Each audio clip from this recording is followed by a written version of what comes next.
Date India TV, हर खबर सच्चाई की ओर। खैरी गावात जाणाऱ्या मुख्य रस्त्याच्या अर्धवट कामामुळे विद्यार्थी व गावकऱ्यांना चालत व गाडी चालवताना करावा लागते कसरत।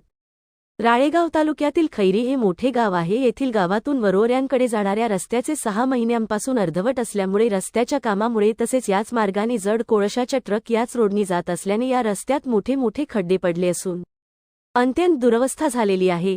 त्यामुळे खैरी गावातील तसेच परिसरातील शाळेतील विद्यार्थ्यांना, महिलांना, वृद्ध व्यक्तींना व मोटरसायकल वाहन चालकांना मोठ्या प्रमाणात त्रास होत आहे। याकरिता अनेक निवेदन देऊनही अर्धवट असलेले काम पूर्ण झालेल्या नाही।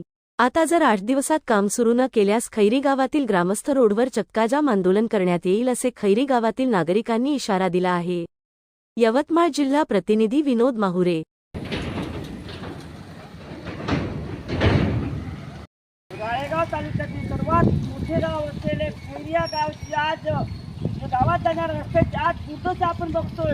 मागील 6 महिन्यापासून या रस्त्याचे काम अर्धवट असल्यामुळे त्यामुळे जाणाऱ्या विद्यार्थ्यांना, नागरिकांना, युवकांना, खूप महिलांना मोठ्या प्रमाणात या ठिकाणी मोठा त्रास होत आहे। अजूनही बांधकाम विभागाच्या दुर्लक्षामुळे हे काम पेंडिंग आहे की काय तर अजूनही समजायला मार्ग नाही।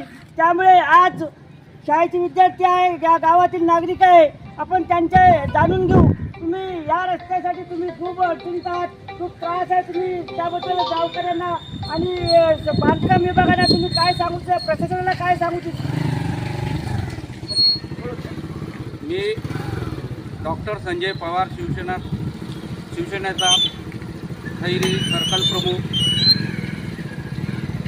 3 वेळा मी मारेगाव सार्वजनिक बांधकाम विभागाला पत्र देऊन पक्षातर्फे अजूनही याच्यावर कोणतीही कारवाई झाली नाही।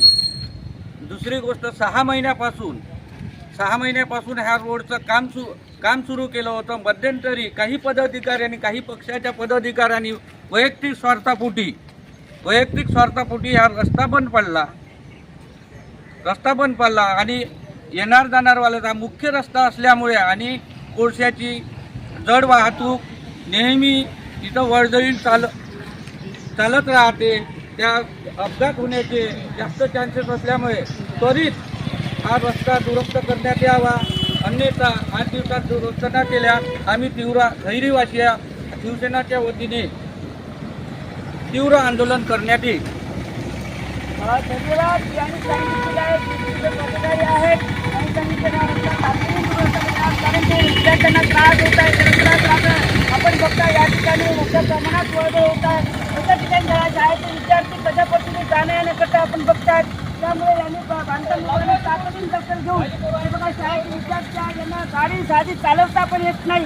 अशा वेळेस त्या विद्यार्थ्यांनी करायचं काय? महिला आहे, महिलांनी या रस्त्याने जायचं कसे? मोठी गाडी आली तर अर्धवट रस्त्याचं काम असल्यामुळे त्या गाडी काढायची कशी आपण या ठिकाणी दिसतात। त्यामुळे बांधकाम विभाग यांनी तातडीने दखल घेऊन या रस्त्याचे व प्रशासकीय अधिकारी तसेच त्या भागाचे प्रतिनिधी यांनी याकडे तातडीने लक्ष देऊन त्या रस्त्याचं काम पुढे सुरू करावं अशी ग्रामस्थांची या ठिकाणी मागणी होत आहे। विनोद माहुरे, अपडेट इंडिया टीव्ही, जिल्हा प्रतिनिधी, यवतमाळ।